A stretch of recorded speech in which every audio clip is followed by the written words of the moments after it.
News Services Division of Akashvani presents Northeast Diary.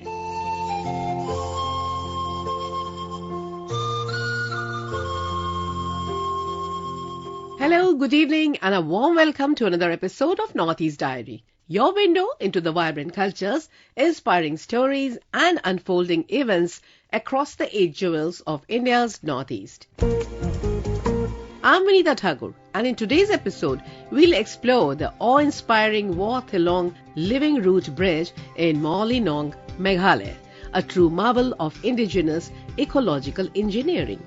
Next, we'll hear a story from Kohima about a National Teacher Awardee from Nagaland. We'll also bring you a report on the Northeast India Festival 2025 scheduled to be held in Singapore.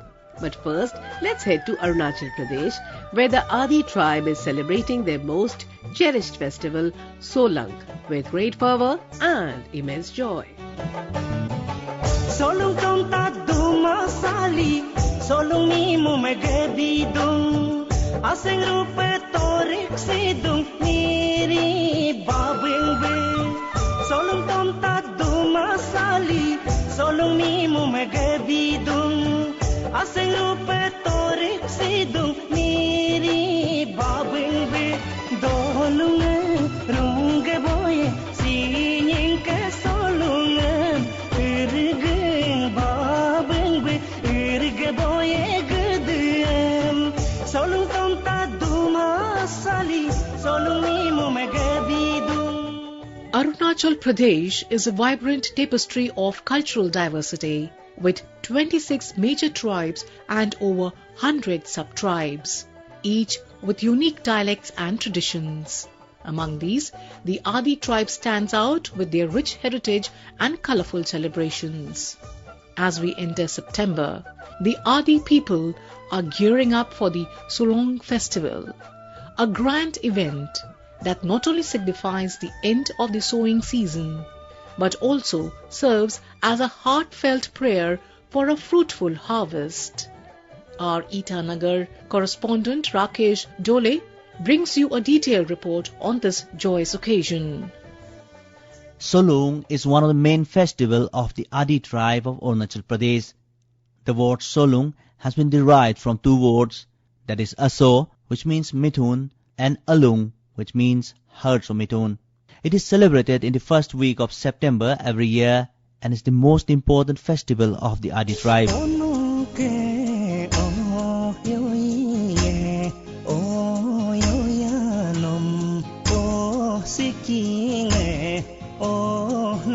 The Solang festival spans 5 days and is divided into 3 main phases, that is Sopi Yakpi, Benyat and Akop. The festivities commenced with Sopi Yakpi, also known as Ardobado. On the inaugural day, the community performs traditional sacrifices, offering pigs and mithuns to Dadi Bote, the god of domestic animals, to seek his blessings for the year ahead. The second phase, Benyat, is dedicated to worshipping Kine Nane, the goddess of food and crops. During this part of the festival, the Adi people express their gratitude and hope for bountiful yields from their fields.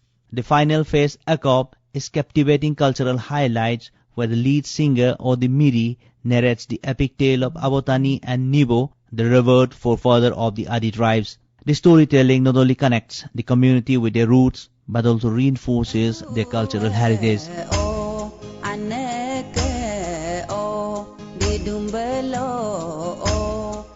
But there's more to Solang than its rituals. According to Adi mythology, the festival has its origin in a divine encounter. A god of heaven, Doing Bote, became involved with Kine Nane, and through a series of dramatic events involving mythical creatures, paddy seeds were sent to humanity to alleviate their hunger. Since then, the Solang festival has symbolized the reunion of these divine entities to ensure crop fertility and prosperity for the tribe.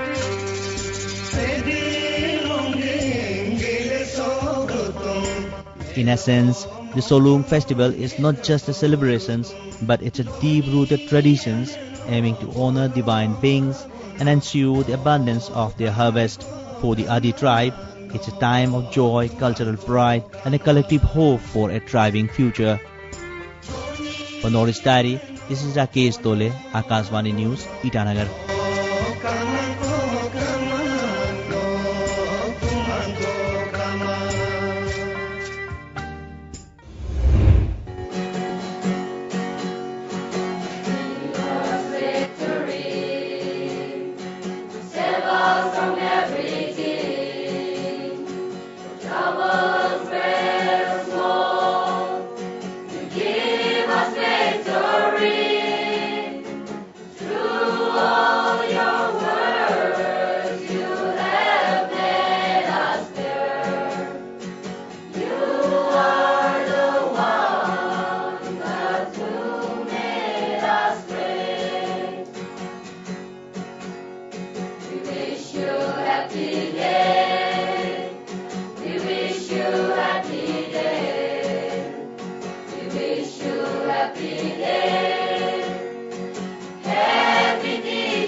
In a proud moment for Nagaland, the extraordinary dedication of a local educator has been recognized with the prestigious National Teacher Award 2025. Ms. Peleno Petinello, a teacher with over 2 decades of experience, has been shaping young minds with empathy, creativity, and an unwavering sense of purpose. More from our Kohima correspondent, Mary.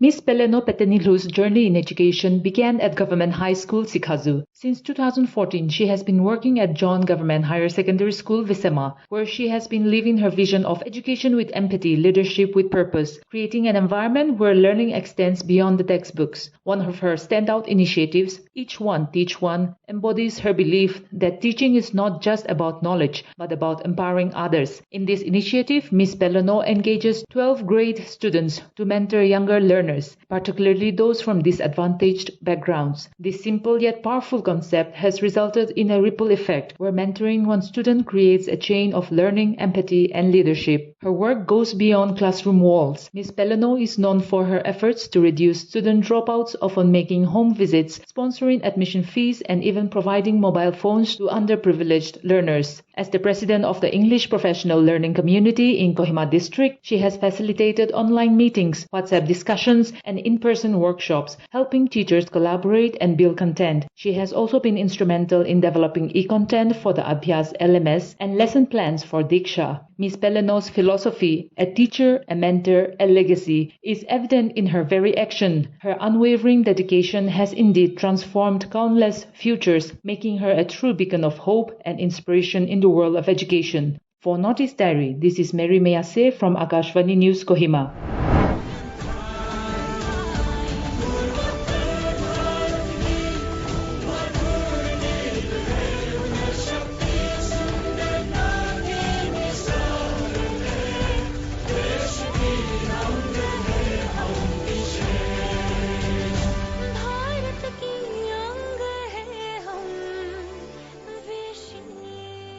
Chimi Ongmu Bhutia, noted Sikkimese entrepreneur and founder of Luxtel Studio, has been invited to represent at the Northeast India Festival 2025 in Singapore.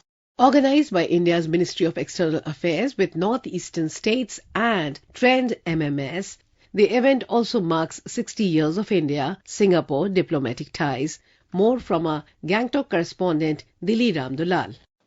Renowned Sikkimese entrepreneur and founder of Luxtel Studio, Chimi Ongmu Bhutia, has been formally invited to participate in the Northeast India Festival 2025, scheduled to be held in Singapore. The prestigious festival is being organized by the Ministry of External Affairs, Government of India, with support from the Northeastern State and Trend MMS, a socio-cultural trust. This year's edition will also commemorate the 60th anniversary of India-Singapore diplomatic relations. Chimi Ongmu Bhutia and her brand Luxtel Studio, widely known for promoting sustainable and eco-friendly handicraft, will be representing Sikkim craftsmanship and creativity on this global platform. She has also been invited to attend the business-to-business B2B meet with international buyers, creating opportunity to force collaboration and expand sustainable product line across wider markets. I'm Chime Bhutia from Sikkim. I've been formally invited to represent Sikkim and my studio, Laxal Design Studio, at the Northeast India Festival 2025 in Singapore, which been be organized in a collaboration with High Commission of India. This year is special, meaningful as it is a mark of 60th anniversary of India-Singapore diplomatic relation. The festival is an important platform that celebrates the strong culture and the economic tie between Northeast India and the Southeast Asia, while showcasing our region, traditional craft and innovation on the global stage. As a representative of Sikkim, I'll be highlighting our state unique contribution through the sustainable and eco-friendly design with a special focus on fashion show where the Sikkim identity and creativity will be showcasing in the form of sustainable fashion inspired by our cultural heritage. This year is special because we collab with our local weavers, which we are showcasing their craftsmanship. This international platform is a great opportunity not only to share the Sikkim story, but also to connect with the global stakeholder, explore a collaboration and promote a sustainable product from our region. The earlier edition of the Northeast India Festival held in Thailand 2019 and Vietnam 2022 and 23 drew enthusiastic participation from government representatives, entrepreneurs, scholars and cultural performers. In 2019, Prime Minister Narendra Modi during his town hall address in Bangkok lauded the initiative for enhancing global awareness about the Northeast and fostering closer tie between India and Southeast Asia. The upcoming Singapore edition will feature exhibition, trade and tourism, B2B meets, cultural showcase, a Northeast cuisine festival and a fashion show celebrating textile and handloom tradition of the region. Diliran Dulal, Akashvani News Gantok for Northeast Diary. Assam's Bijoy Barman and Madhusmita Deka will represent India at the BWF World Senior Masters Badminton Championships, scheduled to be held from September 7 to 14 in Pattaya, Thailand. Both athletes are members of the Assam Senior Badminton Club. Madhusmita Deka will compete in the women's 45 plus doubles category with Vidisha Barua, while Bijoy Burman, who works in the CAG department, will play in the men's 55 plus doubles. This marks the third BWF World Senior Championship appearance for both players. Speaking with Akashvani Guwahati, Madhusmita Deka shared her thoughts. Namaskar, I am Madhusmita Deka from Assam. I have been selected to represent India for the BWF Senior Masters World Badminton Championship at Pattaya from 7th of September to the 14th of September. This is the third time I'm representing India. Prior to this, I have played for the Masters in 40 plus category in Poland in 2019 and selected for the World Masters Championship in Spain in 2021. Henceforth, this is my third time. I am looking forward for a great start again. I hope I am able to perform well in the upcoming event, for which I have practiced a lot and gone through a lot of hard work and perseverance. I would like to thank all my well-wishers and God for giving me this chance to play for my country and perform well up to my expectation. Thank you. For Tripura, one of the smaller northeastern states, Panchayati Raj institutions are fast emerging as the backbone of development. This week, Chief Minister Manik Saha proudly announced that the state has secured the 7th rank in the Panchayat Devolution Index, a significant leap from 13th place in 2015. With this achievement, Tripura becomes the only northeastern state to make it into the top 10.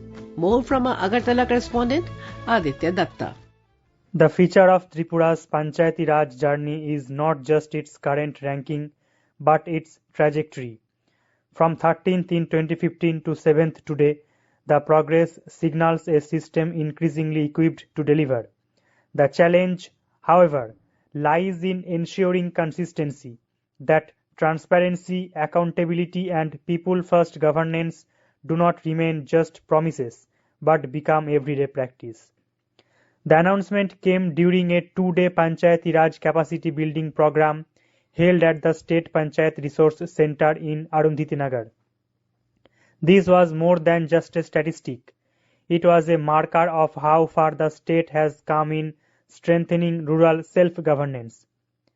Nearly 70% of Tripura's population lives in villages, making panchayats central to both governance and economic growth. The Chief Minister underscored this connection. The gross state domestic product, GSDP, and per capita income depend on rural economic development. We have to develop villages in an overall way.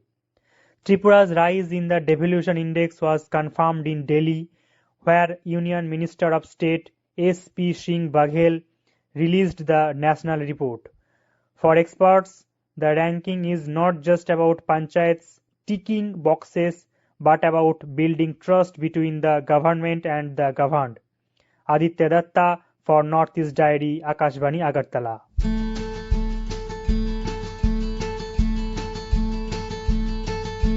Feel like I've been riding for 1,000 years, long this lonesome road and bitter trail of tears, but I gotta keep on, gotta be strong. Down again I go, there's a different path that I can see, and it's waiting for me. It's a natural bridge that I'll be crossing over, a simple high green ridge to bonny fields of clover, and there my soul will dance again with my true love and all my kin. The greatest privilege to cross a natural bridge. Living root bridges are not just natural wonders. They hold deep cultural and ecological significance, crafted by guiding the aerial roots of rubber fig trees across rivers and ravines. Each bridge is the result of collective community effort, often spanning multiple generations. By transforming trees into bridges, the Khasi people have created pathways that are not only functional but also enhance the ecological well-being of the region. Let's now head to Maulinong village, nestled in the East Khasi Hills of Meghalaya, where Colonel Mani K. Gahatraj shares his experience with the Wathilong Living Root Bridge. At a time when the nation is speaking about science and innovation, here lies a man-made wonder that is also an apt example of bioengineering. In the Wathilong hamlet, 10 minutes drive away from Maulinong, hangs a large living root bridge over a gurgling stream. Only found in this part of the country, the living root bridge is the result of innovation by the Khasi tribals. The bridge in Wathilong is approached from the village marketplace along a pathway made of stone steps that looks ancient. As I walked down those 100-odd stone steps, a lush green jungle greeted me along the stone path, knifing through the green foliage, and turned right towards the bridge. From a distance of about 50 meters, as I excitedly peered through the thick foliage, the first sight of the root bridge greeted me with an awesomeness that can only be experienced and not described in words.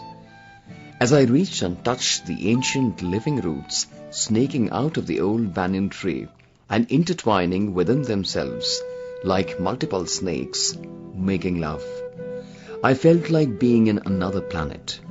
Caressing the handrail of roots, I walked over to the far side while feeling every step along the stone pathway.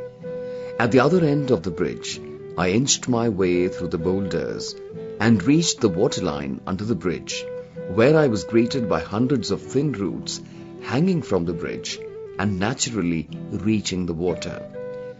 The sight of the pure, crystal clear, deep azure blue pool under the bridge with multiple thin roots hanging from the bridge underbelly and caressing the water surface was breathtakingly beautiful. It took my breath away. I was tempted to remove my clothes and dive into the heavenly pool, but instead took photographs from all possible directions and sat by the river under the bridge and soaked into the beauty of nature and the blissful moment. A myna flew along the river, singing its enchanting song, and I saw a lone man sitting quietly by another pool down the river with his fishing rod firmly placed in the still water. The place was silent except for the sound of the river gurgling through rocks and roots punctuated by sounds of insects and a few bird calls deep in the jungle. Although known to few outsiders, there are also the living root ladders scaling stiff vertical cliffs of the area. These are built over the years in pretty much the same way as the living root bridges. The concept of root ladders is based on the need to climb up and down the sheer vertical cliffs that are in abundance in the area of East Khasi Hills. The Maulinong Plateau is located due north of the plains of Bangladesh, and the villagers have cultivation fields in the plains towards the Indian side of the border. In order to access their fields for cultivation and to bring up the crop, Khasis of the area built or cultivated living root ladders, which is now a way of life for the local inhabitants. Another interesting feature of Maulinong is the sky tower made of an intricate bamboo structure that goes right above the tree level to about 85 feet high. I started climbing the zigzag bamboo bridge as it wove its way up towards the sky. Finally, after negotiating what looked like a trapdoor of bamboo, I emerged on the top of a platform and was mesmerized by the 360 degrees view of the horizon all around and below me, and a vast green canopy of treetops that stretched to miles on all sides. It was the overview from the Maulinong southern descent of the Khasi Jaintia plateau of the plains of Bangladesh to the south. It was like watching the world below from a silent balloon flying amongst the clouds. I would have loved to spend the whole day at this beautiful place, but left reluctantly after a long last look across the horizon. Experiencing Maulinong was the ultimate honeymoon with Mother Nature at the cleanest village of Asia.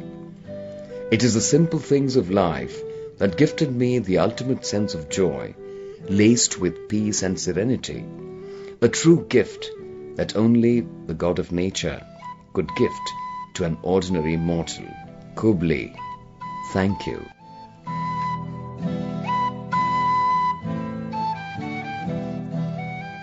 And now to celebrate the spirit of the rain, which descends in varying shades and intensities, from mist and drizzle to incessant downpours, awakening nature gently at times and fiercely at others.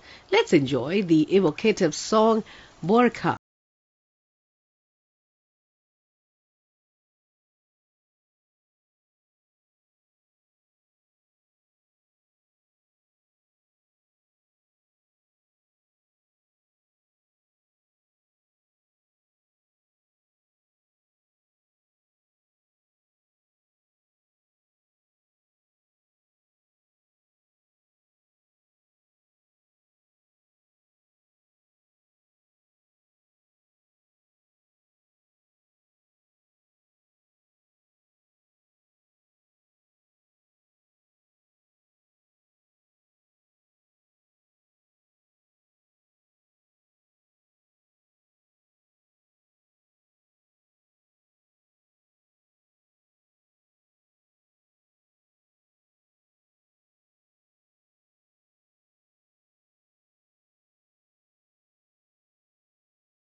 assistance from Kumar Gaurav.